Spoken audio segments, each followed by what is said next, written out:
Assalamualaikum warahmatullahi wabarakatuh. Halo wargi Jabar dan sobat sejiwa dimanapun berada, apa kabarnya hari ini? Hari ini kita akan berbincang-bincang kembali dalam acara Rehat, Ruang Edukasi Hangat Saat Istirahat episode ke-39. Saya Sri Kurniati S. Kepners, perawat di Klinik Utama Geraha Atma, akan memandu jalannya podcast hari ini. Di episode podcast Rehat hari ini, kita akan membahas tentang apa itu ansietas. Jadi atau istilah awamnya sih cemas gitu ya, dan depresi. Jadi supaya lebih familiar gitu buat teman-teman gitu ya, apa sih yang namanya ansietas itu. Tema ini tentunya tidak kalah menarik loh dengan tema-tema yang sudah dibahas pada episode-episode sebelumnya, karena masalah ini sering terjadi di sekitar kita dan bahkan mungkin di antara wargi Jabar dan sobat sejiwa pernah mengalami hal ini. Jadi pastikan wargi Jabar tetap mengikuti acara ini sampai tuntas. Bersama kita hari ini sudah hadir seorang pakarnya, yaitu seorang psikiater senior, Dr. Mutia Laksminingrum SPKJ, yang biasanya akrab disapa dengan Dr. Muti. Selamat siang Dr. Mutia. Siang Bu Sri. Ya, terima kasih sudah meluangkan waktunya pada hari ini. Gimana kabarnya Dok hari ini Dok? Alhamdulillah sehat. Alhamdulillah, walaupun dalam suasana puasa kita masih tetap semangat ya dalam memberikan pelayanan ya. Alhamdulillah. Wargi Jabar dan sobat sejiwa, saya mau nanya nih ya, pernah nggak sih wargi Jabar itu merasa capek, terus tapi capeknya ini bukan cuma capek fisik ya, tapi capek pikiran gitu. Jadi kadang-kadang jadinya tuh kita jadi sulit tidur, terus mudah cemas, hatinya tuh rasanya kosong gitu ya. Terus tapi nggak tahu nih kita nih harus kemana gitu, cari ceritanya ke siapa, terus cari bantuannya kemana, itu masih bingung gitu. Banyak sih di sekitar kita tuh orang yang sebetulnya terlihatnya kayaknya sih baik-baik aja ya Dok ya, tapi padahal di dalam itu sedang berjuang gitu untuk mengatasi cemasnya ini gitu. Terus ada yang menyebutnya itu overthinking, katanya OVT ya, yang terjadi istilah anak sekarang mah OVT gitu kan. Ada yang bilang cuma lagi kurang semangat aja, padahal bisa jadi sih sebetulnya itu kan tanda ansietas atau depresi ya Dok ya. Oke, di episode podcast Rehat kali ini kita sih akan ngobrolnya santai-santai aja Dok ya, nggak usah terlalu resmi gitu, tapi yang penting nanti tersampaikan gitu permasalahannya gitu. Apa sih yang dimaksud dengan ansietas dan depresi baik pada dewasa maupun pada remaja dan Gen Z gitu kan. Oke. Kita tuh akan membahasnya itu dengan bahasa sederhana aja lah, yang mudah dipahami oleh wargi Jabar gitu ya.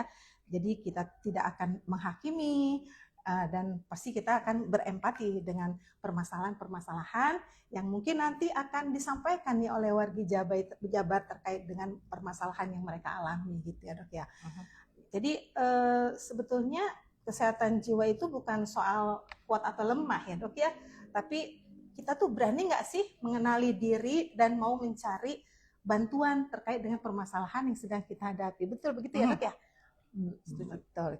Ayo, berarti ayo kita sekarang dengarkan bersama. Ini dia podcast Rehat, Ruang Edukasi Hangat Saat Istirahat. Oke Dok, untuk mempersingkat waktu, kita mulai saja ya Dok ya. Mungkin bisa dimulai dengan Dr. Muti memperkenalkan diri dulu, saat ini praktek sebagai apa, dan apa saja aktivitas sehari-harinya di Klinik Geraha Atma. Silakan Dr. Muti. Ya, Bismillahirrahmanirrahim. Assalamualaikum warahmatullahi wabarakatuh, wargi Jabar. Perkenalkan, saya Mutia Laksminingrum. Saya seorang psikiater yang saat ini bertugas di Klinik Utama Geraha Atma. Jadi Klinik Utama Geraha Atma ini lokasinya itu di Bandung, tapi dia itu adalah dalam binaan di bawah kewenangan dari Rumah Sakit Jiwa Provinsi Jawa Barat. Ya, jadi saya sesungguhnya adalah sebagai psikiater pegawai Rumah Sakit Jiwa Provinsi Jawa Barat. Sehari-hari saya bertugas melakukan pelayanan psikiatri di Klinik Utama Geraha Atma ini yang berlokasi di Jalan E Marta Dinata nomor 11 ya. Jadi dulu zaman dulu kira-kira 20 tahun yang lalu. 20 tahun Dok ya? 20 tahun lama. Ya, udah lama banget ya. Jadi ini dikenal dulu sebagai Rumah Sakit Jiwa Bandung. Jadi Rumah Sakit Jiwa Bandung legend banget deh Riau 11 gitu ya. Pasti masyarakat juga kalau disebutkan Riau 11 wah identik banget gitu ya Dok.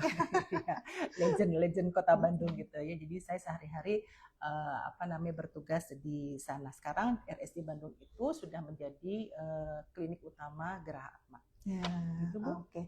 Ya. Wah, kalau gitu tadi yang disampaikan dokter udah 20 tahun lebih ya Dok ya. Berarti bukan waktu yang sebentar loh, itu ya udah cukup lama gitu dokter memberikan pelayanan kesehatan jiwa. Jadi artinya pengalamannya itu banyak banget ini dalam menangani masalah kesehatan jiwa. Dan pasti kemampuannya mah sudah tidak diragukan lagi nih ya. Jadi kita sangat-sangat bahagia banget masih nih. Belajar juga. Alhamdulillah. Jadi kita sangat beruntung sekali nih mendapatkan narasumber yang pengalamannya sudah banyak gitu. Jadi nanti kita akan berbagi ke wargi Jabar juga nanti bisa bertanya terkait dengan permasalahannya, Dok ya. Oke, Dok. Dokter Mutia, kalau klinik Geraha Atma itu fokus menangani layanan kesehatan jiwanya apa saja ya Dok? Bisa dijelaskan Dok? Untuk pelayanan kesehatan jiwa di Geraha Atma. Jadi kita sekarang di Geraha Atma itu masih memberikan pelayanan rawat jalan saja untuk masalah-masalah kesehatan jiwa. Jadi belum memiliki pelayanan rawat inap.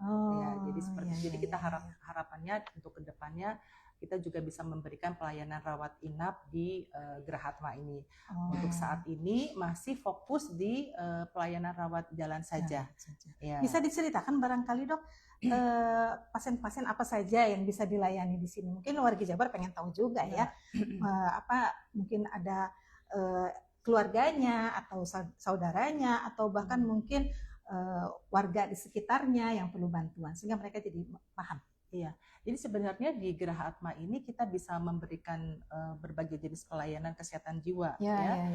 Jadi apapun silakan yang mengalami keluhan-keluhan terkait dengan masalah kecemasan, tadi nanti kita akan bicara juga masalah lebih jauh lagi ya Dok ya, anxiety, depresi, dan berbagai keluhan, ada fobia, kemudian kondisi yang juga lebih berat dari itu seperti misalkan gangguan psikotik dan skizofrenia juga kita layani ya. Dan juga bisa untuk memberikan konseling seperti itu ya, memberikan konseling psikoterapi juga seperti itu. Jadi bisa kita gitu ya Dok ya.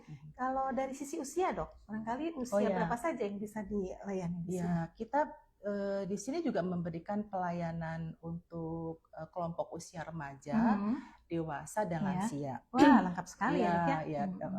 Jadi sebenarnya ini sudah cukup meliputi segala usia. Namun untuk mulai bulan Maret bulan depan nih Bu. Bulan depan Maret 2026. Untuk pelayanan anak remaja itu dialihkan ke Rumah Sakit Jiwa Provinsi Jawa Barat. Begitu. Jadi untuk mulai bulan Maret itu kita hanya fokus untuk pelayanan kelompok usia dewasa dan lansia saja. Begitu. Jadi untuk anak remajanya nanti silakan wargi Jabar yang mengalami keluhan terkait dengan masalah putra-putrinya, anak remaja usia 15 sampai 19 tahun. 15 sampai 19 tahun. Itu termasuk kelompok usia remaja yang disebutnya ya. Itu silakan ke Rumah Sakit Jiwa Provinsi Jawa Barat. Jadi pelayanannya sekarang difokuskan di sana semuanya. Di mana semua pelayanan kalau di RSC itu lengkap, ada dokter psikiaternya, ada psikolognya, ada terapisnya ya. Jadi untuk rehabnya juga ada rehabilitasi psikososialnya. Komplit di sana lengkap untuk anak remajanya gitu. Alhamdulillah, ternyata layanan di klinik utama Geraha Atma ini cukup luas juga ya Dok ya. Mulai dari rentang usia anak remaja gitu, dewasa sampai dengan lansia. Tapi hanya melayani rawat jalan saja, belum memberikan pelayanan rawat inapnya. Gitu ya Dok ya? Dan mulai bulan Maret 2026 pelayanan anak remaja akan dialihkan ke Rumah Sakit Jiwa Provinsi Jawa Barat. Seperti itu, Dok? Betul. Oke, jadi itu informasi terbaru ya, Dok ya. Jadi mudah-mudahan bisa tersampaikan untuk seluruh pasien-pasien anak remaja yang selama ini berobat ke kita. Seperti itu mungkin ya, Dok ya. Oke, alhamdulillah kan ada kesempatan untuk menyampaikan secara live kayak begini ya, Dok ya. Oke, Dokter Mutia, tema hari ini kan kita tuh akan bicara tentang ansietas dan depresi ya, Dok ya. Menurut Dokter Mutia nih, mengapa tema ansietas dan depresi ini tuh penting banget sih untuk dibahas gitu, khususnya pada kondisi-kondisi saat ini? Oke, ya, makasih Bu Sri. Jadi kenapa ini penting banget untuk dibahas? Karena ansietas depresi itu adalah dua diagnosa yang merupakan diagnosa yang terbanyak dalam gangguan jiwa gitu ya. Jadi dia paling tinggi gitu, Dok, mungkin. Ya, paling tinggi untuk insidensi pasien-pasiennya. Namun sayangnya kondisi gangguan mental yang serius ini, jadi artinya dia bisa berakibat kalau misalkan tidak ditangani dengan tepat, dia berdampaknya berat gitu ya. Sayangnya. Apa itu, Dok? Iya, jadi dia bisa menjadi misalkan yang ansietas, bisa menjadi depresi nanti kalau misalkan tanpa penanganan yang tepat, khususnya dia bisa bunuh diri gitu. Waduh, seperti bahaya itu ya, Dok ya. Bahaya banget. Bahaya Jadi banget ya. itu gangguan mental yang serius yang perlu dilakukan penata laksanaan yang tepat. Nah, sayangnya seringkali kondisi gangguan mental ansietas depresi ini sering disembunyikan baik dari keluarga ataupun dari yang bersangkutan sendiri gitu, merasa malu karena memang masih masuk ke dalam gangguan jiwanya jiwa, karena stigma ya, kita tahu bahwa stigma masyarakat itu masih sangat kuat. Iya. Jadi kenapa ya, Dok, mereka berpikir apa sih tentang gangguan jiwa sebetulnya ya dengan stigma itu ya? Jadi jangan sampai membuat kita tuh sulit untuk memberikan pelayanan gitu. Iya. Jadi kayaknya stigmanya merasa bahwa gangguan jiwa itu adalah kesannya gangguan karena misalkan lemah iman gitu ya, dan terkait dengan kelemahan ya. Jadi perlu disembunyikan, perlu tidak di publik gitu ya. Jadi kalau orang-orang kan biasanya kalau keluhan-keluhan jantung itu itu nggak ada masalah ya, tapi kalau kondisi gangguan jiwa mereka masih merasa tabu malu gitu ya, mungkin tabu, ya, Dok, untuk diketahui banyak orang ya, terutama saudara atau masyarakat sekitar yang seperti itu, Dok ya. Wah, menarik juga ya ini untuk dikupas lebih jauh ya, Dok ya. Oke, Dok. Jadi setelah mendengar penjelasan dari dokter tadi, ternyata kasus ansietas cemas ini kondisi gangguan mental yang serius sebetulnya, Dok ya. Betul. Dan perlu penanganan serius juga gitu supaya kondisinya tidak menjadi semakin memburuk seperti tadi yang disampaikan sampai terjadi bunuh diri itu ya, Dok ya. Jadi kalau misalkan kita bisa menyampaikan ini secara ke masyarakat ya, dengan cara seperti misalkan melakukan podcast seperti ini gitu, maka kita bisa mengurangi isolasi sosial ini. Jadi informasi itu tersampaikan oleh ke masyarakat. Jadi masyarakat juga mengetahui gitu bahwa oh ini ternyata ada loh obatnya. Oh ini ternyata untuk penanganannya bisa kita tempuh dengan cara misalkan melakukan datang ke vaskes di Gerah Atma ataupun ke RSJ seperti itu ya, dan dapat penanganan profesional yang tepat gitu. Oke, mudah-mudahan nih, Dok, nih dengan kita live seperti begini banyak yang menonton. Betul. Jadi banyak tersampaikan ke masyarakat sehingga masyarakat mulai ngeh dengan kondisi yang terjadi di sekitarnya atau bahkan di keluarganya sendiri ya, Dok ya. Dan cepat meminta bantuan ketika dianggap permasalahan ini menjadi sesuatu yang sangat serius. Betul. Seperti itu ya, Dok ya. Oke, mangga. Kita lanjut lagi ya, Dok ya. Nah, sebenarnya apa sih, Dok, itu kegelisahan dan depresi itu ya. Jadi mungkin masyarakat juga bertanya-tanya gitu. Jadi mungkin apa dari sisi perbedaannya apa gitu yang dimaksud dengan kegelisahan, cemas, dan yang dimaksud dengan depresi. Mungkin bisa dijelaskan dengan bahasa yang mudah dipahami, Dok. Silakan. Oh ya. Kalau sebenarnya yang disebut dengan ansietas itu kita sebutnya ansietas depresi, itu udah sebenarnya kecemasan ya, gangguan kecemasan ya. Dua-duanya kecemasan ya, Dok? Kalau depresi ya Kalau gelisah itu bagian dari bisa cemas, bisa depresi gitu. Tapi untuk yang disebut ansietas itu adalah cemas. Nah, cemas itu biasanya gejala-gejalanya itu lebih ke pengaruhnya terhadap dua hal. Jadi dia ke fisik maupun ke psikis gitu. Jadi dua yang terganggunya ya dok ya.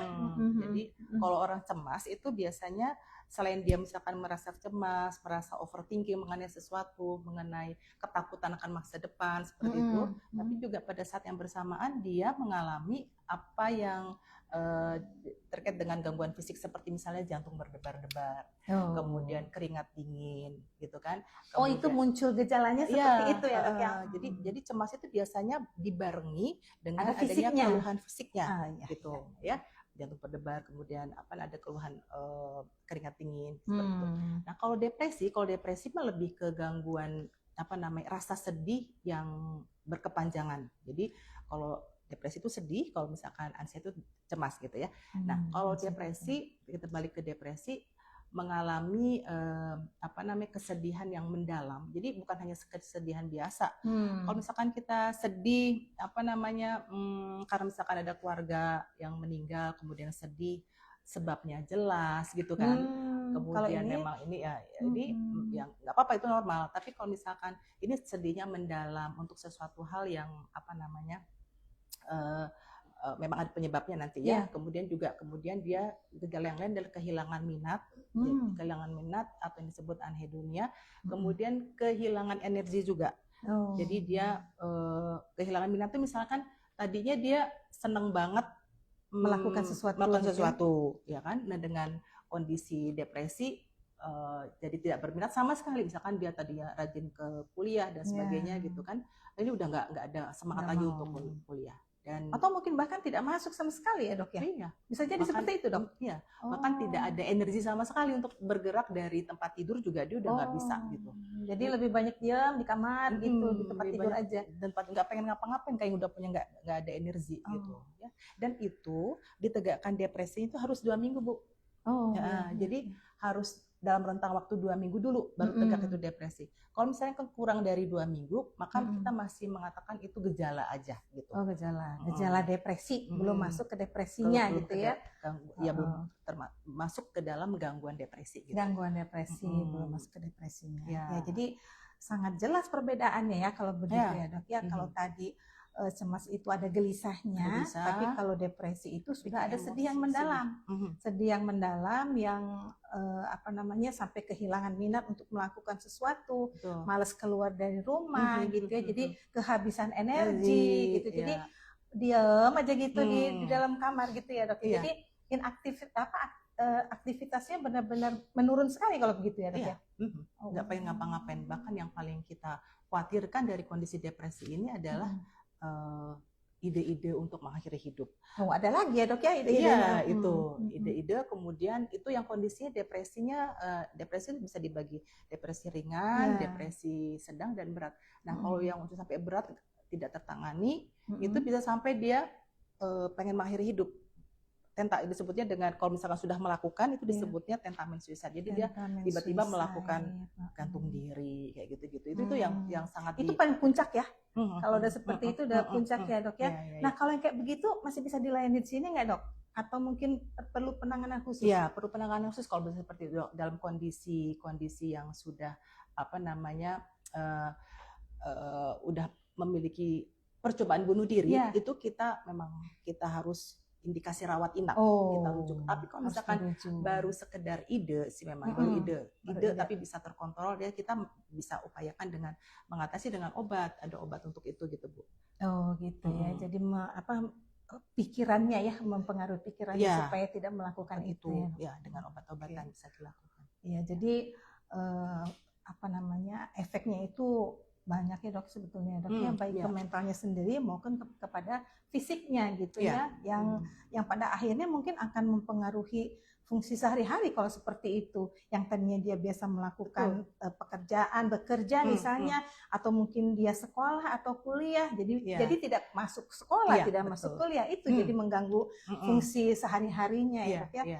Itu begitu, jadi wargi Jabar ya, jadi memang perlu kita benar-benar kita perhatikan kondisi-kondisi seperti begini, jangan sampai hal ini terjadi di keluarga kita atau di sekitar kita. Betul. Gitu ya Dok ya. Kita lanjut ya Dok ya. Nah. Oke. Nih sekarang ini suka banyak itu orang yang bilang tuh, ih aku ini lagi cemas, aku ini lagi down, katanya gitu Dok. Nah apakah kondisi seperti itu tuh selalu berarti gangguan jiwa atau bagaimana Dok? Kalau dikatakan selalu berarti mengalami gangguan jiwa sih enggak juga ya? Jawabannya enggak juga gitu juga. Ya. Karena tadi kita tahu bahwa gangguan cemas itu sebenarnya kita perluin loh Bu Sri. Bukan gangguan tapi kondisi cemas Rasa itu cemas. kita perlukan. Rasa cemas itu kita perlukan dalam kondisi-kondisi keseharian kita. Misalnya gimana Dok? Kalau kita punya apa namanya stresor gitulah. Misalkan seperti misalnya kita sekarang, misalkan mau ujian, kita harus misalnya kita cemas kan. Nah, dengan cemas itu kita mengantisipasi untuk mempersiapkan jadi belajar gitu, betul, ya kan? Jadi supaya bisa menghadapi ujian. Menghadapi ya kenyataan itu, besok nih ujian nih gitu kan. Jadi memang aku harus belajar kalau cemas. Kalau orang yang nggak cemas gimana coba? Ya mungkin dia nggak peduli, biarin aja gimana nanti aja ya. Emang EGP kata dia ya kan, jadi mau lulus mau nggak terserah gitu ya Dok. Kan gitu. Bahaya juga kayak begitu. Ya. Nah jadi itu apa namanya cemas yang sebenarnya itu adalah sebenarnya reaksi normal wajar dari tubuh kita gitu ketika kita menghadapi suatu stresor, kita menghadapi suatu tantangan, kita atau mungkin trauma gitu ya. Nah itu ada respon tubuh yang terjadi. Nah jadi artinya bahwa kalau misalkan itu kita alami dalam kondisi itu, tapi dalam intensitasnya normal. Ketika misalkan itu sudah dihadapi, kemudian dia sudah cemasnya hilang, gitu. Cemasnya hilang. Kemudian juga tidak berlarut-larut, sudah tidak sampai mengganggu kehidupan, tadi Ibu Sri bilang tidak sampai mengganggu kehidupan sehari-hari. Itu bukan gangguan jiwa gitu. Ya, jadi itu termasuk mekanisme tubuh kita juga untuk berespon menghadapi suatu tantangan gitu. Jadi sebetulnya cemas ini dibutuhkan ya Dok ya, bukan tidak selalu dianggap jadi suatu masalah sebetulnya wargi Jabar ya. Jadi seperti tadi yang disampaikan oleh Dr. Muti bahwa cemas itu bisa menjadi motivasi kita ya, motivasi kita untuk mempersiapkan segala sesuatunya ketika misalnya kita mau ujian, jadi kita lebih bersiap lagi, mungkin belajar dengan lebih, bukan belajar kebut semalam ya Dok ya, jadi memang harus mempersiapkan dalam beberapa hari gitu kan, jadi sehingga ketika pas waktunya kita mudah menjadi lebih siap dan ya mudah-mudahan itu mendapatkan hasil yang terbaik ya Dok ya. Betul, seperti itu. Aduh, ternyata nih sangat menarik ini pembicaraan ini, udah kemana-mana nih Dok ya. Oke Dok, Dokter Mutia nih, kalau menurut dokter apa perbedaan antara cemas atau sedih yang masih wajar dengan kondisi yang sudah perlu perhatian khusus? Oke. Kalau yang tadi kalau wajar kan tadi seperti yang tadi kita sampaikan itu ya, yang barusan ya Dok ya, itu kondisi wajar. Yang wajar gitu. Begitu ujian selesai ya sudah hilang. Dia baik-baik aja seperti gitu ya. Jadi intensitasnya juga tidak tinggi gitu. Tapi kalau misalkan kondisi yang perlu perhatian khusus itu adalah cemas yang berkepanjangan, kemudian sampai mengganggu kondisi aktivitas daily livingnya sehari-hari gitu. Dia pekerjaan jadi terganggu, nggak bisa fokus, nggak bisa konsentrasi gitu ya. Sebagai seorang mahasiswa juga nggak bisa fokus. Nah, kemudian juga depresinya juga, kalau misalkan kondisi dia mengalami depresi ya sampai mengganggu kondisi sehari-hari juga, atau bahkan tadi yang sampai keinginan untuk bunuh diri tadi gitu ya. Ya itu jadi harus menjadi perhatian khusus yang perlu di treatment juga, penata laksanaannya harus intens ya, harus mendalam dan secara menyeluruh kayak gitu. Iya. Jadi nggak bisa ya Dok ya kalau misalnya hanya berobat 1 kali, 2 kali gitu, nggak bisa mungkin. Nggak bisa. Atau gimana? Memang butuh waktu yang panjang gitu ya Dok? Butuh waktu yang panjang karena proses proses penyembuhan itu perlu waktu. Kalau dari penelitian katanya untuk misalkan pengobatan ya, untuk pengobatan kalau kita pakai ini udah misalkan kategori cemasnya tuh udah sedang sampai berat ataupun depresi juga kondisinya udah sedang sampai berat gitu lah ya. Nah itu tuh perlu psikofarmaka, jadi perlu minum obat. Oh, ada obat yang harus dikonsumsi. Ya. Kalau misalkan masih dalam kondisi ringan, cemas ringan, ataupun depresi ringan, tuh masih bisa kita lakukan konseling kayak gitu-gitu ya, konseling ataupun psikoterapi. Dan itu pun untuk psikoterapi pun perlu waktu yang panjang. Sama jadi juga ya, sama ya biasanya dilakukan oleh psikolog, gitu, teman-teman psikolog itu perlu waktu beberapa sesi gitu dan panjang gitu ya. Nah kalau dengan obat juga, kalau penelitian itu untuk bisa optimal nih hasil yang didapatkan, ada 2 pendapat mengatakan bahwa minum obat itu minimal itu 6 bulan. Berturut-turut 6 bulan berturut-turut ya. Minimal 6 bulan berturut-turut. Tapi ada pendapat yang lain mengatakan bahkan sampai 2 tahun. 2 tahun 6 bulan sampai 2 tahun kalau gitu. Maksudnya ada pendapat satu mengatakan ini 6 bulan aja cukup. Gitu. Cukup, nanti bisa dilepas. Yang satu lagi mah sampai 2 tahun. Iya, kayak gitu. Nah, itu belum kalau misalkan di tengah jalan dia ada kondisi-kondisi tertentu, atau misalkan dia merasa udah sembuh terus nggak mau minum obat, putus. Bisa ya, Dok, seperti itu ya? Ada ya kasus seperti itu ya? Diperpanjang lagi dah. Oh iya, rugi dong kalau begitu. Iya. Tuh, makanya wargi Jabar, kalau kita sedang melakukan terapi ya, Dok ya, terapi khususnya mungkin penekanannya jiwa di sini ya, Dok ya. Jadi seperti yang disampaikan oleh Dr. Muti tadi, kita memang harus sungguh-sungguh nih dalam melaksanakan pengobatan ini, tidak boleh sepotong-sepotong. Apalagi tadi ada pernyataan bahwa pengobatan ini ada yang 6 bulan, ada yang sampai 2 tahun gitu kan, belum lagi nanti ada kondisi-kondisi tertentu nih yang bisa membuat si pasien ini jadi putus di tengah jalan untuk tidak melanjutkan, sehingga dia harus mengulang kembali dari awal, mungkin seperti itu ya, Dok ya. Jadi semakin panjang pengobatannya ya. Oke. Jadi sebetulnya kalau kata kunci di sini yang membedakan gitu ya, kondisi yang wajar dengan kondisi yang sudah perlu perhatian khusus itu adalah, kata kuncinya adalah sering terjadi dan berulang itu ya, Dok ya. Yang perlu dipahami nih wargi Jabar. Jadi bahwa gejalanya sering terjadi, satu, yang kedua dan berulang, yang sudah mengganggu kehidupan sehari-hari. Nah, seperti itu ya, Dok ya.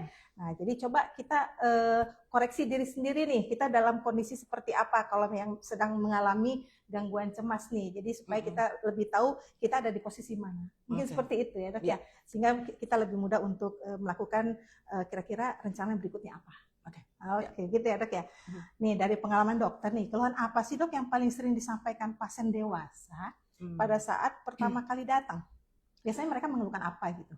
Oke, jadi biasanya kalau di Geraha Atma ini kebetulan memang untuk kita sering menerima pasien-pasien baru ya. Pasien-pasien baru itu biasanya rujukan dari vaskes primer, dari vaskes 1, misalnya puskesmas ataupun klinik Pratama. Dan itu mereka datang ke sana dengan keluhan-keluhan fisik biasanya mereka. Tapi kalau misalkan fisik ya. Tapi yang misalkan bisa kita gali tadi, mungkin kenapa fisik yang diutamakan oleh mereka? Karena memang tadi masih terkait dengan stigma gitu, dengan stigma. Jadi mereka datang ke puskesmas ataupun ke klinik Pratama dengan mengatakan yang sakit kepala, kemudian emang susah tidur. Yang fisiknya yang diungkapkan ya. Karena tadi mungkin masih terkait dengan stigma tadi ya, Bu. Iya, nanti aku dibilang gangguan jiwa. Seperti itu. Ya gitu. Nah, tapi kalau misalkan kita telusuri lebih jauh lagi, ternyata yang memang sebenarnya keluhan mereka itu sebenarnya cemas. Gitu ya, takut gitu ya. Kemudian juga yang sering juga, yang paling sering itu tidak bisa tidur. Tidak bisa tidur itu terganggu ya ininya ya, pola tidurnya terganggu ya gitu. Jadi ya yang paling seringnya adalah cemas, overthinking. Kalau anak-anak sekarang tuh overthinking. Iya. Harus tahu istilah yang begitu ya. Iya, ini Gen Z ya, saya mah udah baby boomer jadi kadang-kadang. Ya. Jadi ya paling sering tuh untuk anak yang cemas, overthinking gitu ya. Atau depresi juga. Jadi mungkin apa yang disebut juga dengan baperan, ya, mudah tersinggung, kayak gitu ya, mudah emosinya yang meledak, ya. gitu. Jadi terkait dengan gangguan emosi. Oke, berarti kalau gitu yang paling umum sering dikeluhkan ketika pasien-pasien itu datang ke fase 1, baik itu ke puskesmas atau klinik itu, berarti salah satu itu sulit tidur ya. Sulit tidur, lebih ke arah fisiknya dulu nih, Wargi Jabar yang disampaikan oleh para pasien-pasien ini gitu kan. Jadi karena itu tadi menurut dokter stigma masyarakat itu kalau jadi sangat apa ya, jadi mereka masih menutupi, masih sembunyi gitu ya di balik sakit jiwanya itu gitu, tidak mau dikatakan bahwa mereka itu mengalami gangguan jiwa seperti itu ya dok ya. Oke dok. Oke, nah sekarang kita mungkin akan bicara tentang gejala dan dampak dalam kehidupan sehari-hari ya. Jadi Wargi Jabar dan Sobat Sejiwa ini pasti semakin penasaran nih dok, pengen tahu lebih banyak lagi tentang ansietas ini ya. Mungkin dokter Mutia bisa menjelaskan nggak nih, gejala ansietas dan depresi itu biasanya muncul seperti apa dalam kehidupan sehari-hari? Ya tadi udah kita sampaikan tadi ya dok, salah satunya salah satu, salah dua, salah tiga, udah banyak. Kalau banyak. Jadi tadi udah sampaikan seperti jadi gejala-gejala ansietas itu jelas banget bahwa lebih ke masalah kecemasan. Kecemasan. Ya. Jabar, kecemasan. Ya. Jadi misalnya ada overthinking, takut menghadapi masa depan, kemudian tidak bisa konsentrasi, gitu. Kemudian juga berdampaknya terhadap akibatnya ada kelelahan seperti itu ya. Nah, sedangkan kalau kemudian dibarengi dengan tadi yang fisiknya ya, itu bebarengan biasanya ada keluhan-keluhan fisik yang dirasakan ya kan. Nah, kemudian kalau untuk depresi lebih ke suasana emosi yang sedih, berkepanjangan ya, yang terkait dengan keputusasaan, kemudian juga nggak bisa tidur biasanya juga seperti itu, dan tadi ide-ide untuk mengakhiri hidup, keputusasaan ya, nggak ada hope, nggak ada harapan lagi. Jadi mati aja lah gitu ya. Mati aja ya, merasa bersalah, jadi salah aja rasanya gitu ya. Jadi sering juga menyakiti diri sendiri gitu ya. Self harm ya. Iya. Jadi sebetulnya intinya sih gejala ansietas dan depresi ini terbagi dua sebetulnya dok ya. Ada gangguan fisiknya dan ada gangguan mental kalau gitu ya dok ya. Kalau keluhan fisiknya itu bisa tadi dirasakan jantungnya berdebar, deg-degan lah kalau biasanya mereka menyatakan aku deg-degan gitu, nggak enak gitu ya. Terus ada mungkin sakit kepala barangkali ada juga. Kepala bisa juga ya dok ya. Kelelahan tadi ya dok ya. Bisa ya, kelelahan. Kalau untuk fisiknya seperti itu. Terus ada keluhan mentalnya juga, tadi ada overthinkingnya gitu ya, jadi berpikirnya berlebihan gitu ya, padahal sebetulnya mungkin halnya itu mah hal kecil gitu ya, jadi tapi digalinya itu sampai ke yang gitu lah, mempermasalahkan banget. Pasien saya yang mengalami gangguan kecemasan itu, jadi dia karena kalau mendengar suara angin agak kenceng, kayak gitu tuh udah cemas banget, udah takut di dalam rumah. Yang kepikiran sama dia, nanti rumah ini roboh gitu kan. Nanti kalau roboh anak saya ada di rumah, kemudian kami nanti akan tertimpa seperti itu. Jadi sedetail itu ya, sangat detail banget ya, overthinking ganggu banget. Sehingga yang bersangkutan juga jadi capek. Pasti kan. Jadi banyak sekali nih gejala-gejalanya ya. Jadi kita berharap sih Wargi Jabar dan Sobat Sejiwa ini mungkin bisa mengenali sih ya apa yang lanjut ya dok ya. Nih, banyak pasien yang mengeluh susah tidur, dok. Nah, ini kan berarti kan salah satu tanda ya, susah tidur tadi. Jantung berdebar tuh, sama kan cepat lelah, sering sakit kepala. Apakah keluhan fisik seperti ini bisa berkaitan dengan kesehatan jiwa? Iya. Udah jelas ya, seperti tadi ya. Tadi yang disampaikan gitu. Jadi tanda dan gejalanya ya. Jadi harus Wargi Jabar harus gitu. Keluhan udah di MRI bahkan betul. Pemeriksaan udah lebih lanjut ya dok ya, kemana-mana tapi tidak ditemukan apa-apa. Nah itu kan jadi berarti ada apa itu, kita sangat menduga bahwa itu terkait dengan logisnya ya. Jadi mentalnya. Iya, jadi kalau misalnya Wargi Jabar nih, kalau misalnya ada tanda-tanda salah satu atau mungkin nggak satu sih biasanya ya dok ya, mungkin ketika muncul itu bisa 2 atau 3 tanda gejala yang muncul ya. Jadi mungkin itu itu merupakan suatu alarm ya dok ya. Iya, betul. Alarm dari tubuh kita bahwa sedang terjadi sesuatu dengan yang tidak beres lah di dalam tubuh kita, yang memang perlu dicari nih penyebabnya apa dan solusinya bagaimana. Gitu ya dok ya. Nah kalau misalnya nih dok, ini kan Wargi Jabar nih mungkin mengalami hal-hal yang sudah kita sebutkan tadi, tanda dan gejalanya ya. tapi tidak dilakukan penanganan gitu kan, kira-kira akan berdampak pada aspek apa saja gitu dok dalam kehidupan seseorang? Jadi tadi kalau misalkan yang ansietas depresi ya, jadi kalau misalkan ini tidak tertangani dengan optimal, dengan baik, itu tentunya bisa menjadi kondisi ini kan menjadi makin parah gitu, jadi makin berat ya. Jadi tadi mungkin cemas sedang, akhirnya kalau misalkan didiamkan jadi makin berat gitu kan. Nah nanti anxiety ini sendiri kalau misalkan didiamkan bisa menjadi depresi. Gitu. Itu yang tidak diharapkan ya. Jadi tambah berat kondisi mentalnya gitu ya. Kemudian depresi juga seperti itu. Yang sangat dikhawatirkan itu adalah tadi bunuh dirinya ya. Itu ya. Jadi bahkan kadang kalau misalkan tidak ditangani juga dengan tepat bisa mengalami juga gangguan-gangguan berat lainnya seperti misalkan psikotik, bisa menjadi psikotik dianya. Oh itu nanti bisa jadi psikotik ya? Iya, bisa jadi seperti mendengar suara-suara itu yang gitu. Halusinasi halu kalau wargi Jabar mah menyebutnya halu gitu ya. Jadi seperti halusinasi itu ada dia bisa mendengar, halusinasi dengar, ada yang bisa dilihat kayak gitu ya. Terkait dengan indera, jadi itu yang dikhawatirkan. Jadi kalau bisa dengan adanya informasi ini, warga Jabar bisa menilai diri sendiri ataupun keluarga dan orang-orang di sekitar, orang terdekat dulu mungkin ya dok ya. Jadi jangan sampai jatuh dalam kondisi yang berat. Iya nih, kan kemarin-kemarin ini nih kita kan mendengar ada kasus siswa SMK ya. SMK yang melakukan bunuh diri di Jembatan Pasopati baru beberapa minggu yang lalu lah. Masya Allah, itu terjadi lagi loh. Itu terjadi lagi, sering banget kan terjadi di situ kan. Nah ini berarti dia udah mengalami depresi kalau udah begitu dok ya, karena udah melakukan percobaan bunuh diri dan akhirnya berhasil sampai meninggal gitu sih. Jadi sesuatu yang berhasil yang tidak kita harapkan itu yang bunuh diri. Iya. Sangat disayangkan kalau seandainya bisa terdeteksi lebih awal mungkin tidak perlu terjadi ya dok ya, bisa ditangani di sini. Gitu. Apalagi itu deket ya di Kota Bandung gitu kan, kita sebagai di sini di klinik utama Raha Atma memberikan fasilitas pelayanan kesehatan jiwa gitu ya. Rasanya ngenes sekali ya dok ya.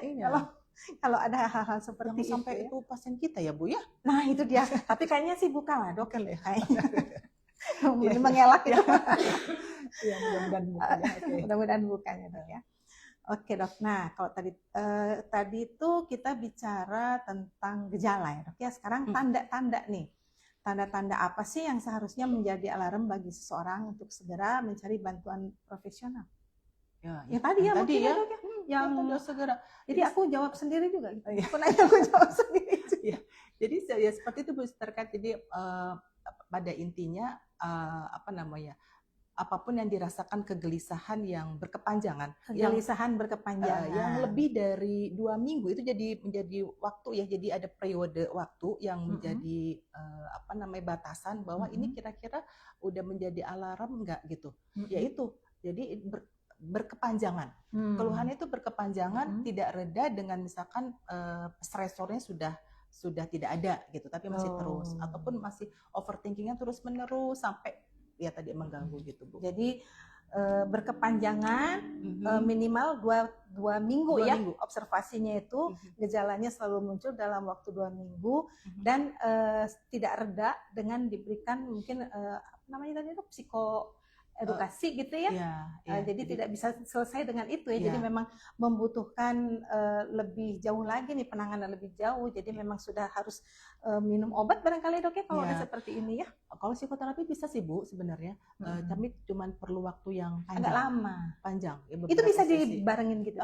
Bagus banget kalau bisa dibareng. Jadi misalkan antara obat sama psikoterapi atau konseling itu hasilnya optimal. Kan bagus ya. Hasil optimal. Jadi yang penting mah mungkin di sini yang perlu kita tekankan kesabaran mungkin satu ya dok ya. Kesabaran, yang kedua mungkin kepatuhan mungkin, karena nih jangka waktu pengobatannya kan cukup panjang ya. 6 bulan sampai ada yang menyebutkan 2 tahun gitu kan. Jadi malah ada juga yang bertahun-tahun, tapi mungkin masih ada dok mungkin ya yang masih udah lebih dari 2 tahun masih berobat ke sini. Masih banyak juga ya, banyak juga ya dok ya. Nah itu karena permasalahan ketika mereka sudah minum obat kemudian sembuh, artinya hilang ya gejala-gejalanya, kemudian mereka stop sendiri gitu. Itu penyebabnya. Sehingga akhirnya relapse. Nah relapse itu harus awal lagi, jadi akhirnya atau bahkan sempat beberapa bulan tidak tidak minum kontrol obat gitu kan, iya, iya. akhirnya panjang. Nah itu tuh yang sangat penting nih, pesan yang sangat penting itu adalah kontrol teratur, minum obat teratur gitu. Itu kata kunci ya dok ya. Jadi ketika ada sesuatu mungkin yang dirasa tidak nyaman itu mungkin bisa dikonsultasikan ya ketika pasiennya datang ke sini, kontrol ke sini sehingga apa namanya kita bisa memberikan solusi-solusi untuk hal itu gitu ya. Oke, nah kita lanjut ya. Kalau tadi kita bicara tentang tanda, nah sekarang nih penyebab nih. Jadi kadang-kadang kan mungkin bingung juga ya, ini tuh sebenarnya penyebabnya apa sih kok sampai bisa terjadi kecemasan dan depresi pada orang dewasa ini? Mungkin bisa diceritakan. Iya. Mengenai penyebab itu biasanya tergantung dari kelompok usia sih Bu ya. Kelompok usia. Tergantung dari kelompok usia. Jadi kalau misalkan tadi kita berbicara mengenai kelompok usia anak remaja, dewasa, lansia gitu, itu tuh ada kondisi-kondisi yang menyebabkan seseorang itu mudah untuk mengalami rentan atau mudah untuk mengalami gangguan anksietas atau depresi. Misalnya kalau misalkan pada anak-anak remaja nih, biasanya untuk mereka mudah untuk mengalami depresi itu adalah ketika mereka itu tidak dipedulikan oleh kelompok teman sebayanya, jadi bisa diabaikan atau mungkin dibully gitu. Marak banget ya. Jadi itu concern banget buat kita semua masalah pembulian ini. Ya itu bisa mempengaruhi kesehatan mental seseorang, anak remaja bahkan sampai ke depan, masa depan juga menjadi memanjang seperti itu. Nah jadi itu untuk anak remaja. Kemudian kalau misalkan untuk kelompok dewasa juga pada umumnya terkait dengan biasanya masalah ekonomi gitu ya, masalah ekonomi, kemudian biasanya masalah hubungan dengan pasangan kayak gitu kan di usia-usia dewasa itu gitu kan, dan nanti pada usia lansia itu juga biasanya karena misalkan sendiri mungkin ya karena udah nggak ada pasangan mungkin nggak ada pasangan, kemudian juga masalah pensiun, menghadapi pensiun kayak gitu gitu. Saya juga mau pensiun nih. Jadi harus antisipasi gitu ya Bu. Jangan sampai saya cemas. Ya jadi seperti itu. Jadi pada usianya berbeda-beda gitu penyebabnya. Tapi kalau secara keseluruhan, kalau kita berbicara mengenai masalah apa sih penyebabnya seseorang bisa mengalami gangguan jiwa gitu ya secara keseluruhan, kita tuh biasanya terbagi, kita sebut dengan biopsikososial kultur. Nah, biopsikososial kultur. Ya, bionya tuh biologis. Adakah faktor keturunan? Kalau misalkan ada faktor keturunan seseorang, kalau misalkan ada, dia cenderung rentan untuk mengalami gangguan sama seperti yang sebelumnya gitu kan. Ataukah adakah dia mengkonsumsi obat-obat tertentu yang bisa menyebabkan dia mudah depresi seperti itu. Nah kemudian kalau psikologisnya itu bagaimana misalkan seseorang mengenai personality seseorang. Personality itu ada misalkan orang yang memang cenderung mempunyai personality yang pencemas gitu Bu. Pencemas. Tapi itu mungkin keturunan juga dok kalau pencemas. Keturunan nggak sih? Iya, bisa jadi. Bisa jadi seperti itu. Nah, kemudian ada orang pencemas ya cenderung nanti mudah jadi gangguan cemas, atau yang gangguan yang memiliki personality yang perfeksionis. Nah, itu biasanya jadi kalau perfeksionis kalau ada salah sedikit dia cemas gitu ya, harusnya nggak sesuai dengan harapan dia gitu ya dok ya. Gitu. Susah juga ya. Itu. Kemudian biopsikososial itu pengaruh sosial terhadap kita gitu. Nah, pengaruh sosial terhadap kita tuh bisa pola asuh Bu. Jadi pokoknya pengaruh eksternal dari luar dari kita ya. Tadi yang kalau anak-anak tadi misalkan bully gitu ya dari teman-temannya gitu ya, dunia kerja dan lain sebagainya, itu adalah faktor sosial. Nah, satu pengen saya sampaikan itu kultur. Apa itu dok? Itu masalah budaya yang dulu nggak pernah kita alami, tapi dialami oleh generasi sekarang ataupun bahkan mungkin sama kita juga gitu ya. Apa coba? Apa itu dok? Coba. Jadi warga Jabar pengen tahu juga nih, penasaran ya mungkin ya warga Jabar. Gadget. Medsos gitu ya. Itu adalah budaya yang dulu waktu saya masih muda ya, 30 tahun 40 tahun yang lalu.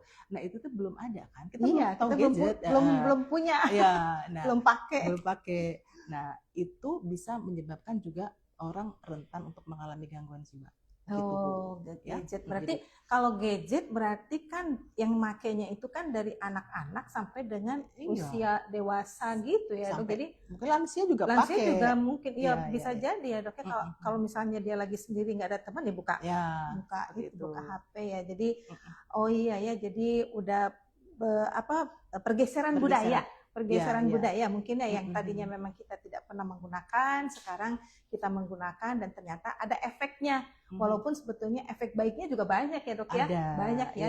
Tapi mungkin bagaimana tergantung kita mau ngapain gitu ya dengan si gadget ini ya, Dok ya. Jadi apa idealnya kita kan terhadap gadget itu kita yang kontrol. Ya betul. Kita yang punya kontrol sama kebutuhannya untuk penggunaan gadget itu. Iya, jangan sampai kita tuh dikontrol sama si gadget itu gitu kan, nggak bisa lepas gitu kan. Jadi kita harus punya kontrol gitu. Jadi ujung-ujungnya berakhir di rumah sakit jiwa.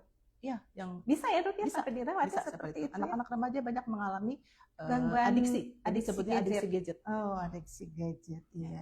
Jadi ini warga Jabar nih yang saat ini memiliki anak remaja terutama ya, anak remaja. Jadi mungkin pesan dari Dokter Muti terkait dengan gadget ini, kita memang harus membatasi anak itu dalam penggunaan gadgetnya itu sendiri gitu. Jadi jangan dibiarkan terlalu lama juga untuk menggunakan gadget, tapi kita tetap memberikan kesempatan ya, Dok ya, untuk membuka, tapi membukanya itu untuk kepentingan apa dulu. Betul. Mungkin masalah-masalah tentang tugas-tugas sekolah itu mungkin bisa. Jadi memang yang intinya sih mungkin pengawasan kan ya, Dok ya, pengawasan ketika menggunakan gadget itu sendiri, dan waktu penggunaannya sehingga tidak terlalu panjang menggunakan gadget. Menarik banget, senang banget saya ngobrol sama Dokter Muti ini. Aduh ya ampun. Saya juga senang. Iya. Banyak banget nih warga Jabar ya, kita yang banyak sekali yang kita tahu nih, yang yang kita kupas saat ini. Mudah-mudahan nanti bisa bermanfaat ya buat warga Jabar ya. Oke, kita lanjut ya, Dok ya. Ini tuh di masyarakat nih, Dok, masih suka ada anggapan, kalau tadi sih stigma ya, Dok ya, stigma di masyarakat terkait dengan gangguan jiwa. Nah, kalau ini anggapan dari masyarakat bahwa kesehatan jiwa itu muncul karena katanya kurang iman atau kurang bersyukur gitu ya. Iya, jadi bagaimana ini dokter melihat hal ini dari sudut pandang medis? Jadi kita balik lagi sih Bu, kalau misalkan kita balik lagi kepada penyebab gangguan jiwa, ya kan? Berarti kan tadi balik lagi ke biopsikososial. Jadi artinya kalau kita melihat kondisi seperti ini, itu nggak ada terkait dengan masalah kurang iman dan sebagainya. Ya ada sih mungkin kalau misalkan bagaimana kalau misalkan masalah spiritual ini terkait tadi kan biopsikososial, kultural, spiritual juga ada di sini ya. Nah itu mungkin orang menjadi lebih sabar gitu ya, menjadi lebih ikhlas kayak gitu ya. Tapi sebenarnya tidak ada korelasi yang kuat gitu ya, antara bahwa memang ini kurang iman. Jadi siapapun bisa mengalami gangguan jiwa, siapapun bisa mengalami ansietas, depresi, ya kan. Jadi tidak terkotak-kotak seperti itu. Jadi siapapun bisa mengalami kondisi ansietas, depresi ataupun gangguan mental jiwa. Jadi kalau kurang bersyukur juga ya itu terkait balik lagi ke masalah penyebab tadi sebenarnya ya. Apakah seseorang itu memang mungkin di hal yang kecil aja mungkin ya. Kalau misalkan orang yang banyak bersyukur mungkin ya pemahaman. Jadi dia lebih bisa rileks itu menghadapi hidup, mungkin seperti itu. Ada sih keterkaitannya seperti itu. Tapi tidak bisa kita ngejudge bahwa kamu gangguan jiwa atau depresi atau cemas itu karena kamu nggak bersyukur. Itu hanya sebagian kecil banget. Sedangkan keseluruhan penyebabnya tadi kita lihat banyak faktor tadi kan ya, biopsikososial, spiritual, jadi kultural. Jadi nggak bisa nggak bijaksana lah kalau misalnya kita mengatakan bahwa kamu kurang iman gitu kan. Jadi benar-benar. Gitu. Jadi kalau begitu anggapan itu tadi tidak benar ya. Oke.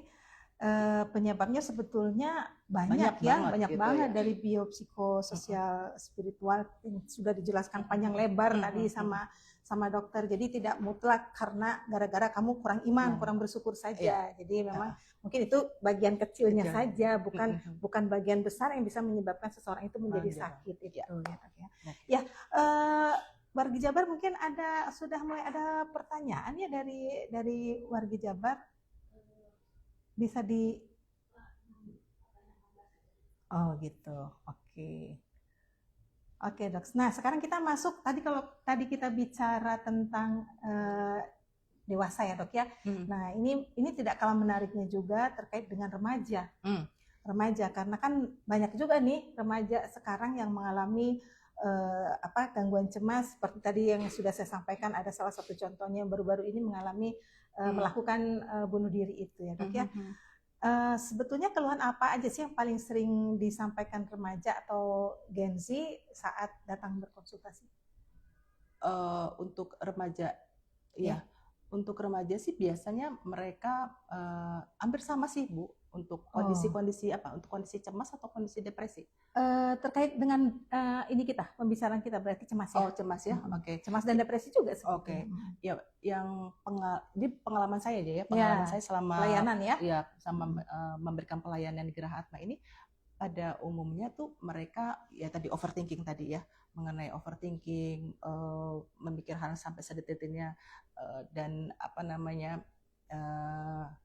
keputusasaan seperti itu ya, kesedihan, keputusasaan, seperti tidak ada masa depan kayak gitu-gitu ya, terkait dengan simptom gejala-gejala dari depresi. Tapi yang menarik buat saya ini yang jadi concern buat saya juga ya, itu adalah mereka sering datang tuh pengen menyakiti diri sendiri gitu.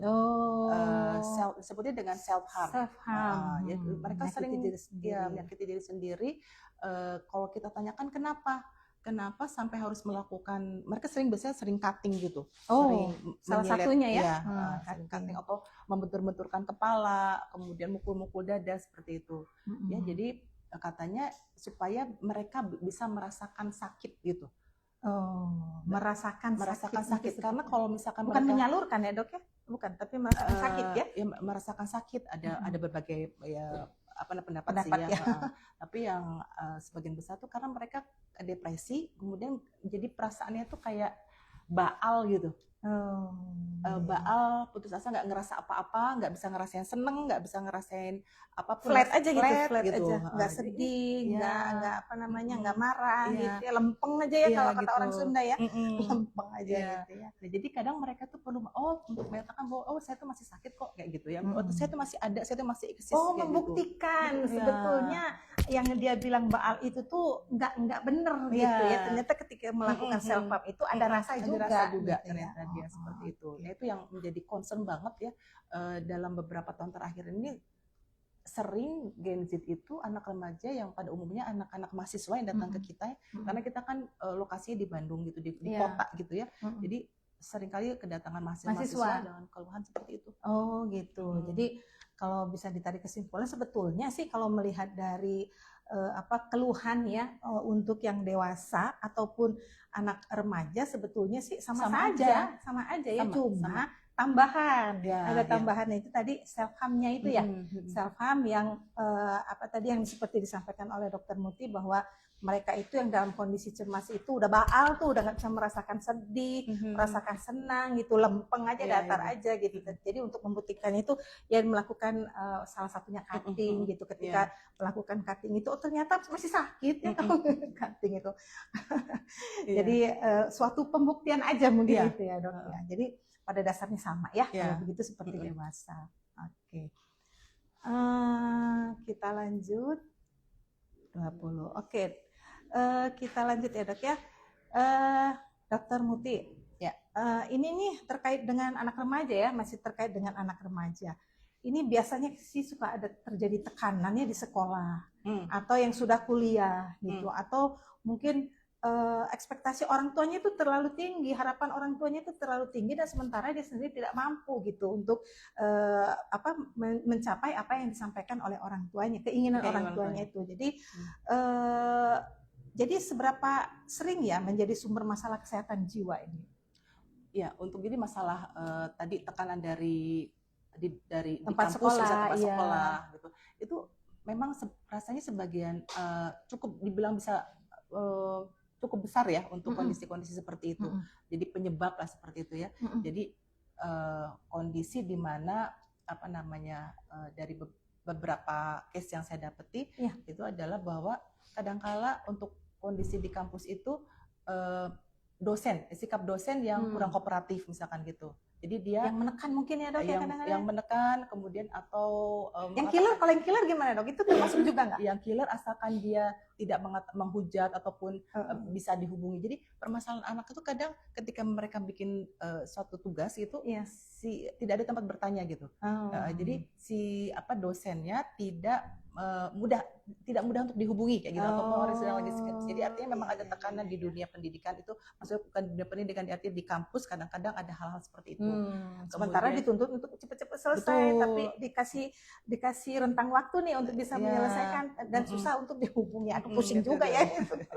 Ya seperti itu. Nah kemudian kalau orang tua juga ya tadi ya terkait dengan orang tua yang terkait dengan ekspektasi ya, nah itu jadi ada pola asuh, kemudian ada ekspektasi orang tua yang ya ada menekan ya apapun. Jadi apapun pada prinsipnya adalah jika berada di dalam tekanan ya itu rentan untuk mengalami gangguan jiwa gitu Bu. Jadi, oleh orang tua, oleh lingkungan sekitar, gitu oleh kan. Tadi di tempat di sekolah atau di kampus gitu ya. Di kampus. Intinya tekanan di rumah. Jadi artinya dia di rumah juga orang tua banyak menekan, kemudian di kampus juga ada masalah gitu. Iya. Ya jadi dengan kasus-kasus seperti ini sebetulnya itu menjadi pelajaran ya, kita sebagai orang tua tuh harus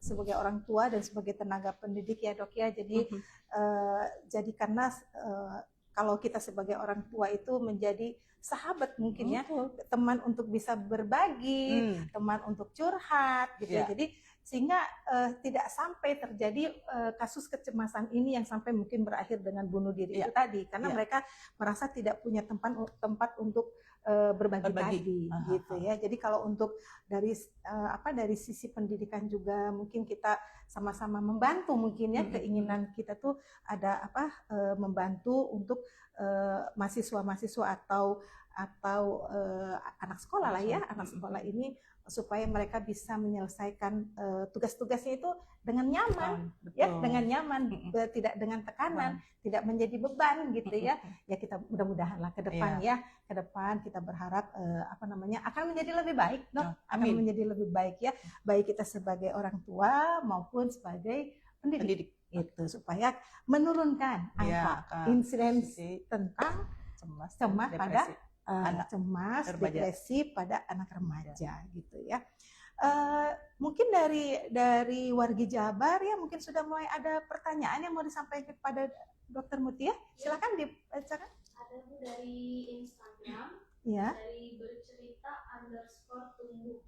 Dok mau tanya, kondisi cemas dan depresi apa bisa sampai rawat inap? Cemas sampai rawat inap. Saya sudah di posisi mengganggu kehidupan sehari-hari, keluhan fisik banyak, sekarang sedang pengobatan psikiater. Dan apakah kondisi cemas dan depresi bisa karena genetik juga, Dok? Ya, mungkin cukup jelas ya dok pertanyaannya, bisa langsung dijawab. Ya, jadi untuk kondisi-kondisi untuk rawat inap ya, jadi kondisi rawat inap itu adalah kalau indikasi untuk rawat inap itu adalah kalau misalkan sudah sampai mengganggu kehidupan, mengganggu kehidupan. Kemudian juga ada kondisi-kondisi berat yang tidak bisa ditanggulangi lagi gitu ya.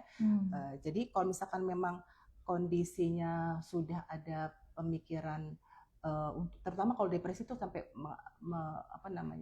pemikiran untuk mengakhiri hidup seperti itu, itu udah merupakan indikasi untuk dirawat inap, untuk dirawat gitu ya.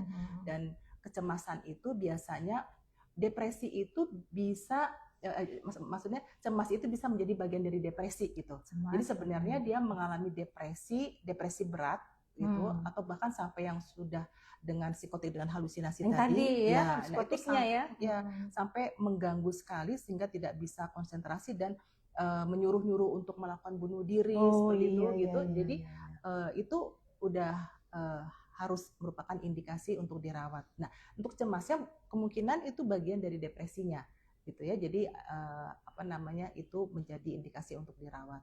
Nah, kemudian untuk genetik, ya kalau genetik bisa jadi kalau untuk ansietas depresi itu terkait dengan gangguan mood ya disebutnya. Itu bisa merupakan bisa menjadi ada pengaruh faktor keturunannya gitu ya. Jadi kalau misalkan katakanlah untuk mengetahui insidensinya, kalau misalkan seorang anak nih, anak yang ayahnya mengalami gangguan depresi gitu ya, maka 8% kemungkinan si anak itu akan bisa mengalami depresi. 8%. Kalau misalkan dua-dua ayah ibunya mengalami gangguan depresi, maka kemungkinan si anak lebih besar lagi 2 kali lipatnya. Jadi 24%-an kayak gitu. Jadi artinya cukup tinggi. Jadi memang betul dari data dari penelitian bahwa ada faktor keturunannya terkait dengan gangguan mood ini gitu. Genetiknya itu mungkin ya. Iya, jadi saya jadi lebih tertarik lagi terkait tadi dengan bunuh diri tadi ya dok ya. Tadi yang disampaikan oleh dokter, mungkin untuk tahap pasien yang depresi yang sudah mengalami psikotik ya, terjadi kasus bunuh diri. Jadi kemungkinan bunuh dirinya itu suara itu tadi ya dok ya, halusinasi, salah satunya mungkin suara-suara itu yang nyuruh dia untuk bunuh diri. Karena mungkin dia merasa tidak berguna tadi ya, tidak mau melakukan apa-apa. Terus kalau dia udah anhedonia, udah nggak mau melakukan kesenangan yang selama ini dilakukan, ngapain juga hidup lah. Kayaknya cuma sebagai beban aja mungkin, mendingan mati aja. Gitu ya. Jadi bisa dari perasaan dia sendiri, dari pikiran dia sendiri, bisa juga mungkin dari halusinasi yang mendorong dia untuk melakukan bunuh diri. Seperti itu ya dok ya? Oke, mungkin jelas ya wargi Jabar ya dengan yang jawaban yang diberikan oleh Dokter Mutia tadi. Barangkali masih ada lagi pertanyaan? Oh iya, silakan. Dari TikTok, akun siapa ya, dok? Teman saya sehari-hari IRT, tapi rumah tangga. dia depresi sampai minum sunlight. Sebaiknya itu rawat inap atau bagaimana ya dok? Tangannya sudah dipenuhi luka sayatan silet juga. Penanganan yang terbaiknya bagaimana ya? Oke. Jadi dia udah seorang ibu rumah tangga gitu ya, terus mengalami self-harm ya, berarti sunlight minum ya? Itu untuk bunuh dirinya juga ada, terus self-harmnya juga ada tadi ya, dia melukai sudah banyak melukai tangannya. Jadi sebaiknya dengan seperti ini apa yang harus dilakukan? Iya, jadi untuk kondisi seperti ini kan artinya ini kondisi yang kritis gitu ya, kondisi yang harus segera gawat darurat ya, gawat darurat yang harus segera mendapatkan penanganan. Jadi ini sifatnya untuk penata laksanaannya sifatnya holistik, jadi harus melingkupi berbagai faktor yang terlibat di dalamnya. Tapi memang langkah pertama dalam kondisi seperti ini, dia udah minum sunlight, berarti sudah melakukan percobaan bunuh diri, percobaan bunuh diri. Nah, jadi ini merupakan indikasi kuat untuk dirawat, untuk dirawat inap. Jadi mohon tolong untuk bisa disampaikan kepada keluarganya gitu, untuk ini dirawat nih gitu ya. Harus segera ya dok ya.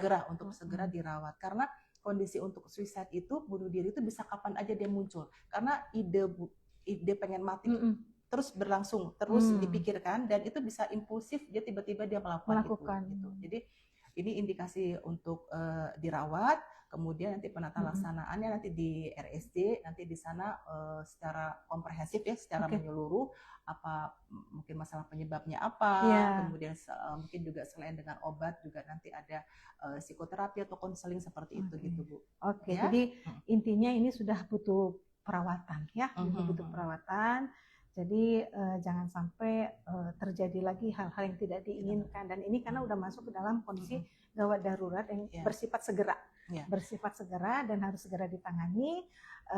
Tadi sudah kita sampaikan, karena di sini kita hanya pelayanannya itu hanya rawat jalan saja, jadi kami menganjurkan untuk langsung ke Rumah Sakit Jiwa Provinsi Jawa Barat yang berada di Cisarua, Lembang. Jadi silakan datang ke sana. Di sana pelayanannya sangat lengkap gitu kan, jadi akan dilayani secara keseluruhan, dan jangan khawatir lah pokoknya di situ ya, pokoknya suasananya juga nyaman gitu kan, jadi ya apa namanya ya, kalau dilihat dari perawatan pasti nyaman lah ya dok ya.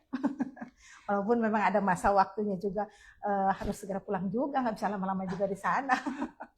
Iya. Dan satu hal Bu ingin saya sampaikan, dan berita bagusnya, gangguan depresi itu bisa sembuh. Nah itu berita yang sangat menarik ya. itu kalau jadi begitu.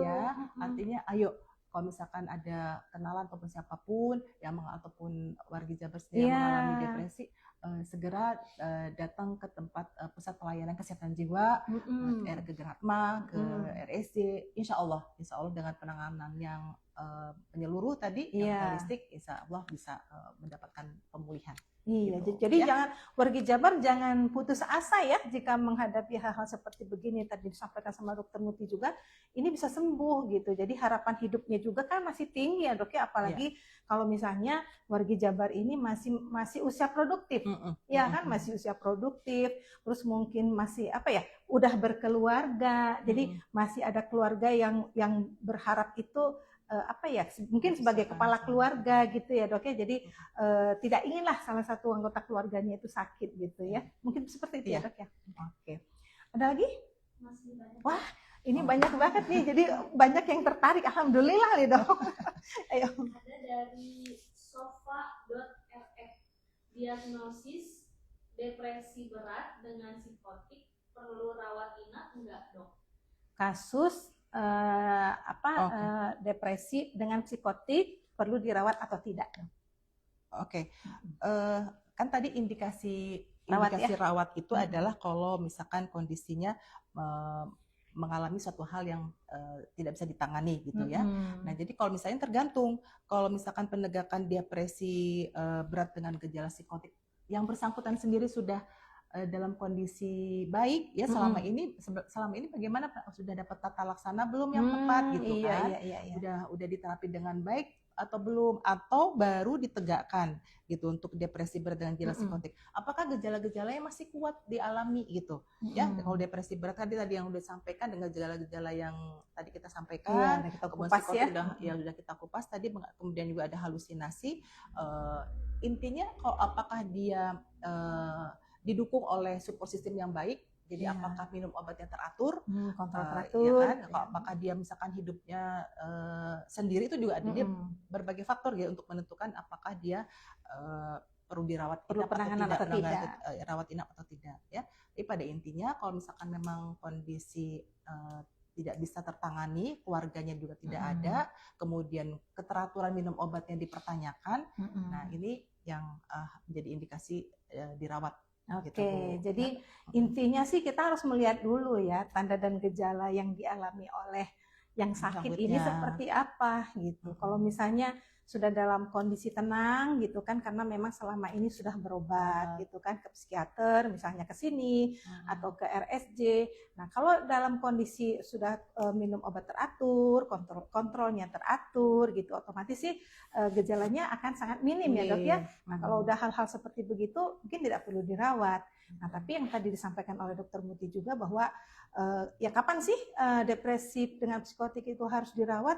Yang gejalanya itu tadi yang sangat mengkhawatirkan tadi itu tadi ya, yang misalnya ada halusinasinya, sedih berkepanjangan, terus ada ide bunuh dirinya gitu dok ya, yang terus atau bahkan malah sudah melakukan ya, itu yang mungkin yang sudah harus dirawat ya. Walaupun sebenarnya sedih berkepanjangan itu sebenarnya kita masih bisa memberikan terapi sih, maksudnya masih bisa berubah jalan. Tapi yang sangat dominan banget tanda dan gejala bahwa itu harus dirawat karena yang karena bunuh tadi diri tadi ya, ya. bunuh diri tadi. Intinya Kemudian juga bunuh diri warga bunuh diri, Jabar ya. kemudian Itu kata kuncinya itu ketika dia sudah berpikir ingin bunuh diri atau bahkan sudah melakukan bunuh bunuh diri. diri. Seperti itu Dok ya. Iya. Nah itu jadi kata kuncinya seperti itu perlu diingat gitu ya. Jadi menjadi apa ya, peringatan lah buat kita ya, jika ada terjadi di sekitar kita, kita bisa memberikan arahan gitu dengan apa yang sudah kita sampaikan Iya. ini gitu ya. Oke, apa namanya, sekarang kita mungkin kembali kepada penanganan Dok ya, penanganan ya. Oh masih ada, maaf masih ada lagi, ternyata benar-benar menarik ini ya.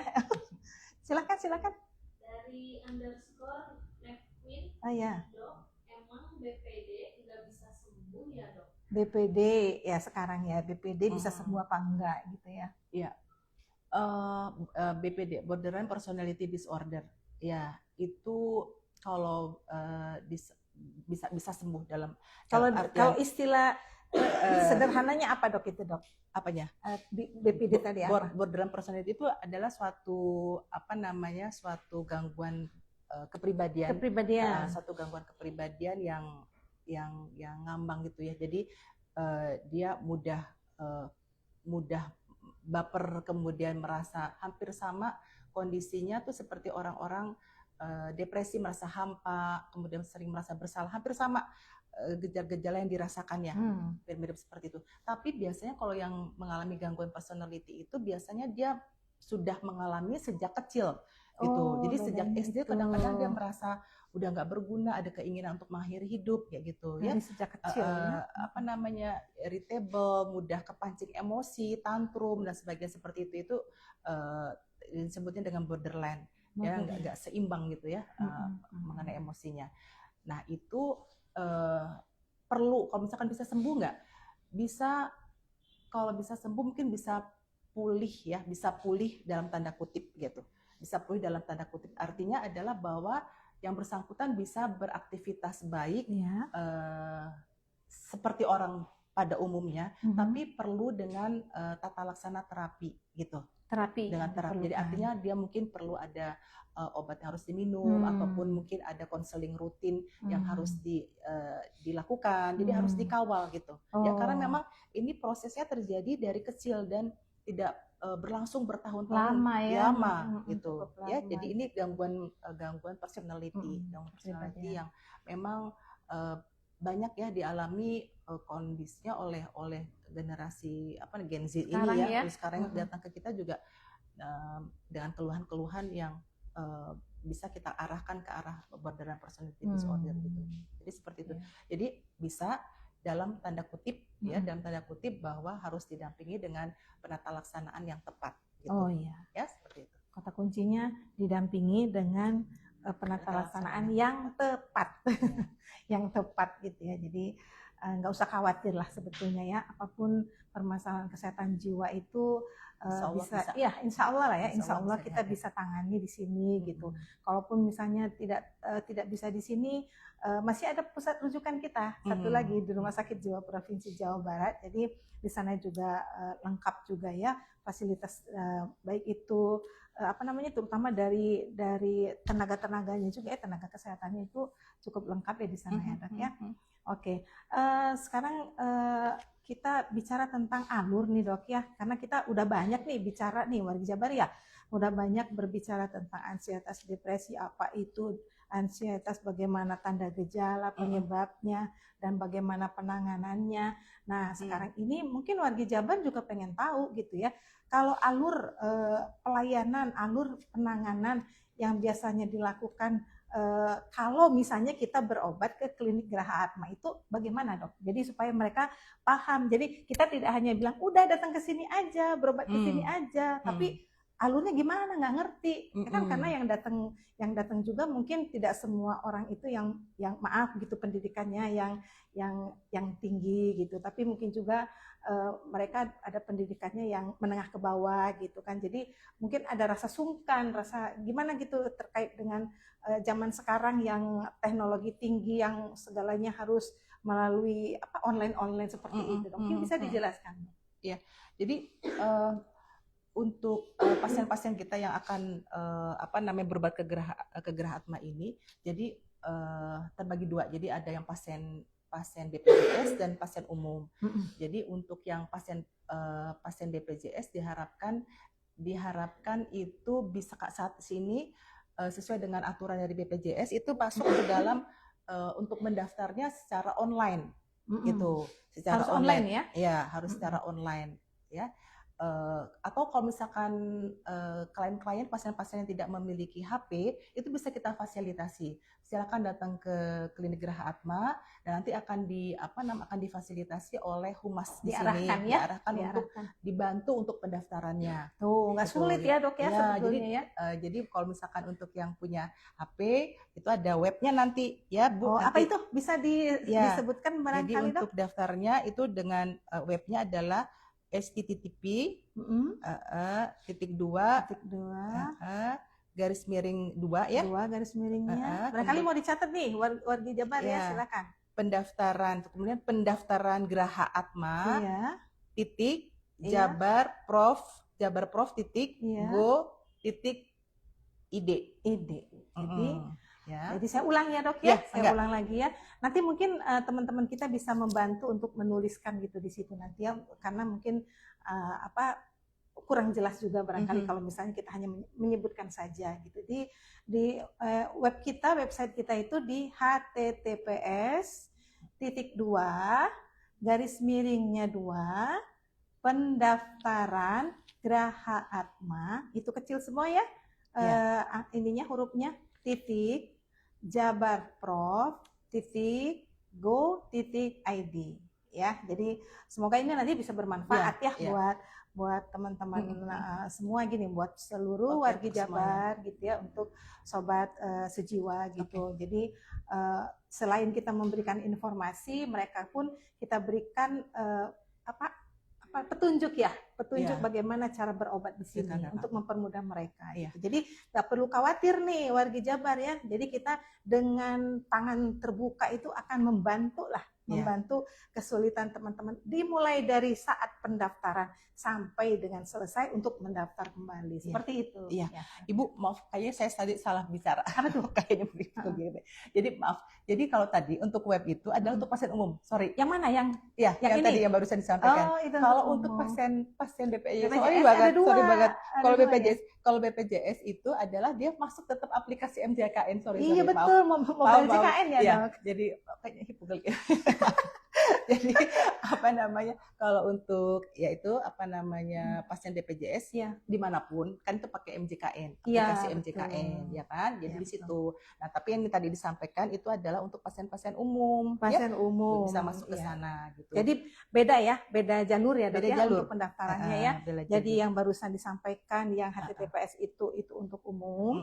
Tapi kalau untuk BPJS seperti layaknya pelayanan BPJS di rumah sakit itu harus mendaftarkan melalui mobile JKN. Aplikasi mobile JKN. Iya, jadi kita perlu menggunakan HP. Ya dok ya. Iya. Karena memerlukan HP. Tapi nggak usah khawatir lah. Masalah pendaftaran itu nanti bisa kita bantu. Ketika mendaftar ke sini juga nanti bisa kita bantu. Begitu selesai dan mau mendaftarkan ulang kembali pun kita siap membantu semua. Dengan tangan terbuka. Oke dok, sepertinya maaf ternyata masih ada satu pertanyaan yang ketinggalan yang silakan disampaikan. Dari YouTube dok, dari Helmi Dwi YouTube ya. Raini 3096. Dok, izin bertanya, terkadang saya jika cemas itu sampai sesak, mual dan tremor yang sulit dikendalikan. Tidur pun sering kebangun. Bagaimana cara mengatasi ini jika terjadi dan sedang di depan umum? Oh, jadi serangan cemas ya. Serangan cemas ketika di tempat umum gitu. Ya, Mangga silakan dok. Jadi kan tadi seperti sudah disampaikan tadi dengan yang kita kupas tadi dengan Ibu Sri bahwa gangguan cemas itu kan juga terkait dengan masalah-masalah fisik ya. Jadi tidak heran kalau misalkan Teteh ya mungkin ya, Teteh merasakan itu, merasa sesek ya, kemudian mual ya, ada tremor itu dialami seperti itu. Karena kenapa sih bisa seperti itu? Karena kalau misalkan seseorang cemas maka otak itu akan mengirimkan sinyal. Kalau kita cemas akan mengirimkan sinyal ke namanya suatu saraf tertentu, di mana nanti di sistem saraf itu dia mengeluarkan suatu hormon. Ya, satu hormon. Disebutnya hormon kortisol. Kortisol, ada beberapa hormon seperti itu, kortisol, ada adrenalin seperti itulah. Nah, ini yang menyebabkan hormon-hormon inilah yang menyebabkan, jadi tadi Teteh merasakan jadi dia pengaruhnya jadi kayak kesesek kayak gitu ya, bisa ke pengaruh ke jantung, pengaruh nanti ke lambung, jadi lambungnya jadi asam lambungnya meningkat seperti itu ya, kemudian jadi mual tadi gitu kan ya Teh ya, kemudian ada tremor seperti itu. Nah, kalau misalkan ini terjadi kalau terjadi di depan umum itu biasanya disebutnya dengan serangan panik. Jadi panik attack ya. Disebut panik attack ya. Nah, itu biasanya kalau misalkan kalau terjadi sering, katakanlah seminggu sekali udah sering ya insidensinya, maka harus dibantu dengan obat. Obat, kemudian juga dengan konseling tentunya, psikoterapi ya. Psikoterapi itu adalah bukan hanya sekedar konseling, jadi dia lebih dalam daripada konseling. Jadi dia kalau psikoterapi itu lebih terstruktur untuk konselingnya, karena goalnya, fungsinya itu adalah untuk merestrukturisasi mindset, untuk merestrukturisasi bahkan personality seperti itu gitu. Jadi itu dalam konteks yang lebih dalam, konseling yang lebih dalam dan lebih panjang. Nah, seperti itu. Nah, jadi perlu dilakukan tata laksana kalau udah sangat mengganggu ya, sering terjadi, kemudian hal kecil menyebabkan kondisi seperti itu, maka harus mungkin dibantu dengan obat, kemudian juga dilakukan konseling ataupun psikoterapi gitu Teh. Ya. Nah, kalau untuk saat ini terjadi ya mungkin Tetehnya saat ini mungkin sebaiknya segera ke Geraha Atma gitu. Kalau Teteh tinggal di Bandung, ke Geraha Atma, kemudian Tetehnya kalau misalkan dekat di RSC, Tetehnya ke RSC. Insya Allah nanti bisa mendapat penanganan yang tepat gitu. Oke, jadi intinya memang harus ada pengobatan ya Dok ya, karena ini perlu penanganan khusus gitu. Jadi silakan sesuaikan dengan domisili ya, domisilinya di mana. Kita akan tetap siap membantu, mau di sini di klinik Geraha Atma ataupun di RSC Prof Jabar gitu. Sebaiknya segera aja ya Dok ya, supaya cepat ditindaklanjut ya Dok ya. Oke. Satu lagi mungkin Teh terkait dengan panik attack tadi, saya pernah baca bahwa panik attack itu kalau misalkan saat ini mungkin Teteh belum sempat datang, tapi kemudian terjadi, itu Teteh bisa bernafas melakukan suatu relaksasi.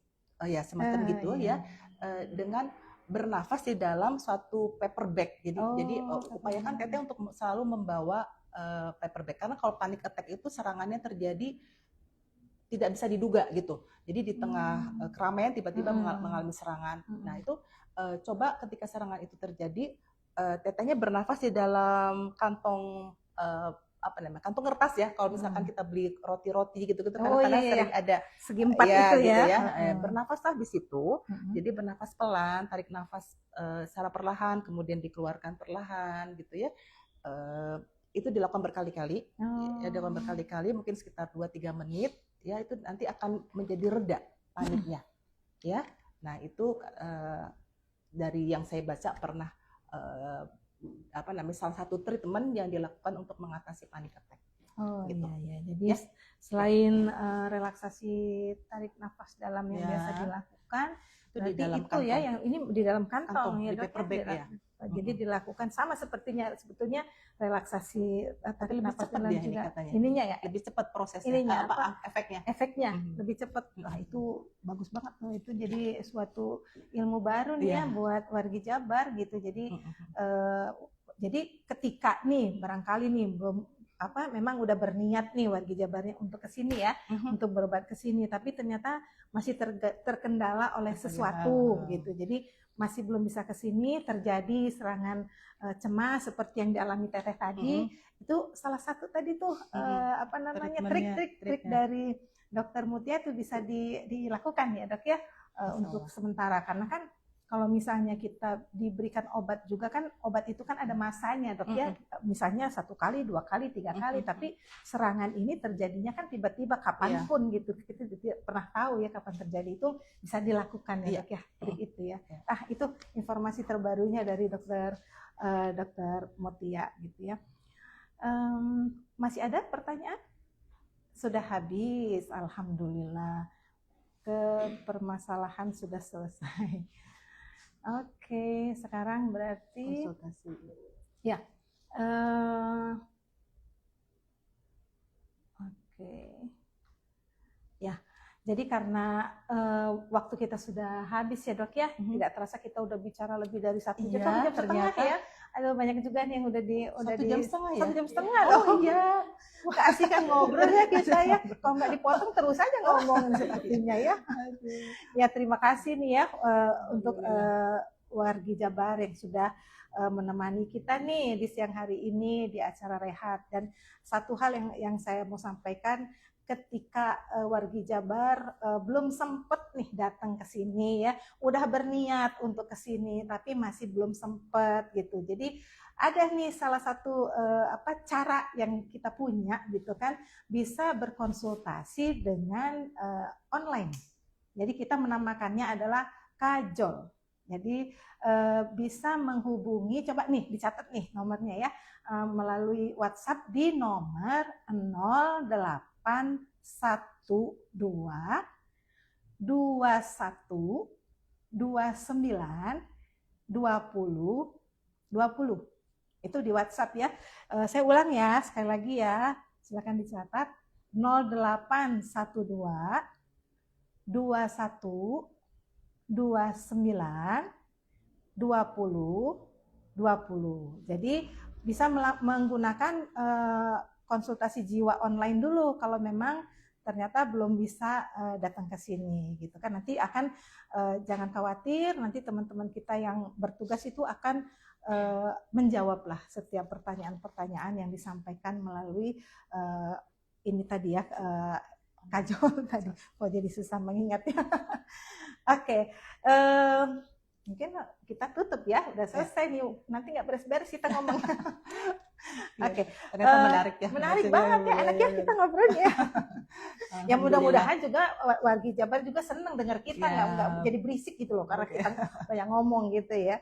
Jadi Wargi Jabar dan Sobat Sejiwa, terima kasih sudah menyimak perbincangan kita hari ini. Terus dari podcast ini kita belajar satu hal penting, bahwa merasa cemas, sedih dan lelah itu secara mental itu sebetulnya manusiawi ya dok ya. Dan yang penting itu adalah mencari bantuan itu bukanlah suatu tanda kegagalan, tapi suatu bentuk kepedulian kita terhadap diri kita sendiri untuk menyelesaikan permasalahan yang sedang kita hadapi, gitu ya dok ya.